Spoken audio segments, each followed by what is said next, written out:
자, 주식 투자를 사랑하시는 천만 동학개미님들 안녕하십니까? 평주에서 전해드리는 오늘은 종목 고충 처리 시간 가져보도록 하겠습니다. 수소차에 대해서 전반적으로 좀 이야기를 해보도록 하겠고요.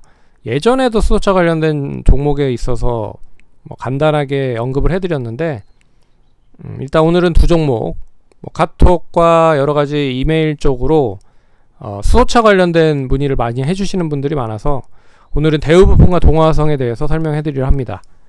좋아요, 구독하기, 알람 설정 해주셔서 감사드리고 본격적으로 방송 진행하겠습니다. 수소차 관련주들이 단기적으로 지지부진한 이유에 대해서 먼저 설명을 해드리면 어떤 업종이 올라가기 위해서는 중심적인 이슈가 좀 필요한 부분이 있습니다. 근데 이 중심적인 이슈가 이 수소차로 인해서 올라가기 위한 명분이 그렇게 높지 않다라는 뜻으로 볼 수 있다는 거죠. 반면에 전기차는 좀 어떻게 보면 국내뿐만 아니라 글로벌로 봤을 때 이제 가장 재작년부터 이슈가 된 전기차 업체가 이제 테슬라라는 업체가 있죠. 이 테슬라가 여러 가지 자율주행과 더불어서 이제 전기차 모델을 계속적으로 생산을 하고 있다. 이 부분이 이제 내연기관 자동차들을 위협을 하고 있는 상황인 거죠. 네, 쉽게 말해서. 근데 이 내연기관 자동차들의 그러면 이 전기차를 만들면 되지 않겠느냐라고 생각을 하시는 분들이 있는데 이 내연기관 자동차들이 가장 빠르게 병행을 할 수 있는 쪽이 바로 이 수소차 쪽입니다. 네. 그런 부분에서 이제 수소차 쪽을 많이 이제 현대차도 그렇고 일본 업체들도 그렇고 독일 업체들도 초반에는 어느 정도 이제 투자를 했다. 근데 전기차를 만들지 않고서는 이 테슬라에 대한 시장 점유율을 많이 뺏길 가능성이 높기 때문에 올해부터 이 현대차도 그렇고 현대차도 아이오닉 5나 EV6 같은 이런 전기차를 이제 플랫폼을 통해서 만들어내고 있는 상황이잖아요. 근데 어찌 보면 이 수소차보다 상당히 빠르게 전기차를 내놓고 있는 상황입니다. 그래서 수소차가 결국엔 이제 올라오기 위해서는 많이 팔려야 된다. 근데 글로벌적으로 많이 팔려야 될 필요가 있다라고 보고 있고, 역시나 폭스바겐이라든지 그리고 BMW라든지 벤츠도 이 내연기관 자동차들이잖아요. 근데 올해부터는 본격적으로 전기차를 생산을 하려고 준비를 많이 하고 있다. 예, 그런 부분에서 수소 관련된 부분은 굳이 수소 쪽으로 많이 엮여서 수소차 관련된 부분에 영향이 좀 커지기 위해서는 차라리 수소 트럭 있죠. 미국의 수소 트럭 관련된 부분이 조금 더 활발하게 좀 진행이 돼야 될 필요가 있을 것 같다.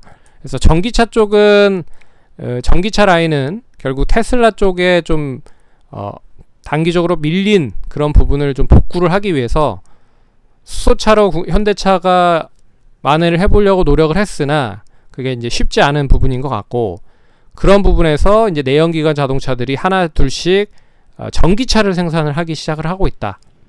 네, 그래서 테슬라와 이제 경쟁을 시도를 할 것 같고요.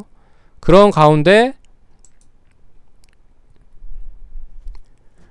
글로벌 업체들도 전기차 시장에 뛰어들었다라는 부분을 보시면 될 것 같다.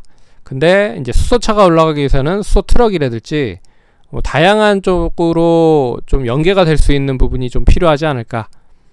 차라리 수소 에너지 쪽이라든지 그런 쪽으로 좀 이슈가 나와야 좀 더 상승을 할 수 있지 않을까. 그렇게 좀 먼저 말씀을 드리고 종목을 한번 보도록 하죠. 동화화성 한 15,000원대 매수를 하신 분들이 많으신 것 같더라고요.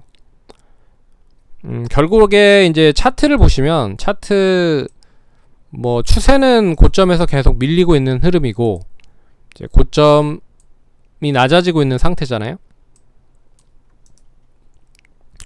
조만간에 이제 방향을 위로 틀 건지 아래로 틀 건지 방향을 틀 겁니다.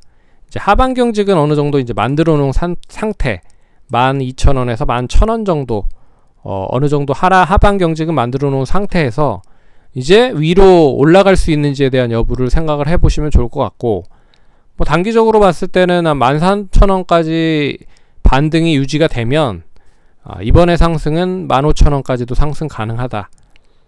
반면에 11,500원, 11,000원을 다시 유지를 못한다라고 하면 또 지난번 저점이 10,000원 초반대까지도 하락을 할 수 있다.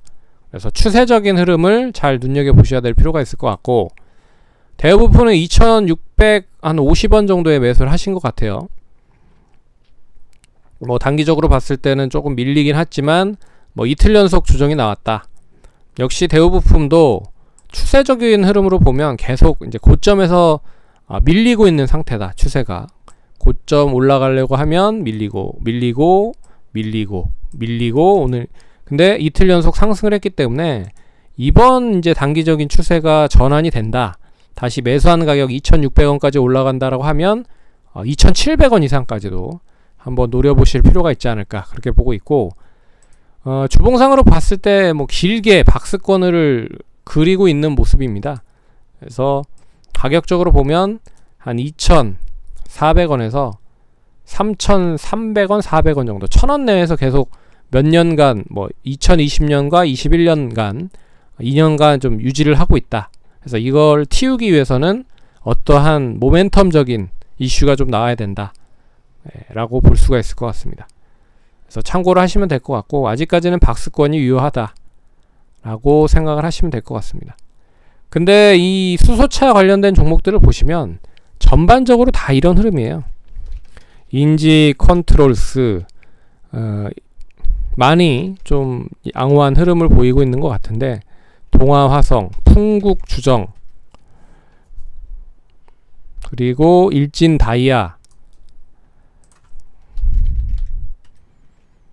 그리고 EM코리아,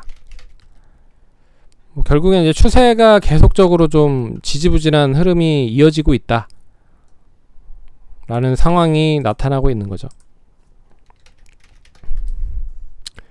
그나마 인지 컨트롤스는 뭐 여러 가지 부분들도 있지만 가장 중요한 게 해외 쪽, 그리고 2차 전지 쪽으로도 그러니까 전기차 쪽이죠. 전기차 쪽으로도 이 사업을 확장을 하고 있다라는 부분입니다. 그래서 결국에는 이 종목이 이제 올라가는 부분은 수소차보다는 전기차다라는 부분으로 해석을 할 수가 있는 거죠. 그래서 추이를 보시면 웬만한 추이는 다 우하향을 좀 기록을 하고 있는데, 하락이 어느 정도 진정이 된 모습이 나타나고 있는 것 같습니다. 그래서 조만간 어떤 이제 뉴스가 좀 센 뉴스가 한번 나오지 않는 이상은 조만간 이제 방향을 결정을 할 것이다. 참고하시고 성공 투자하시기 바라겠습니다. 감사합니다.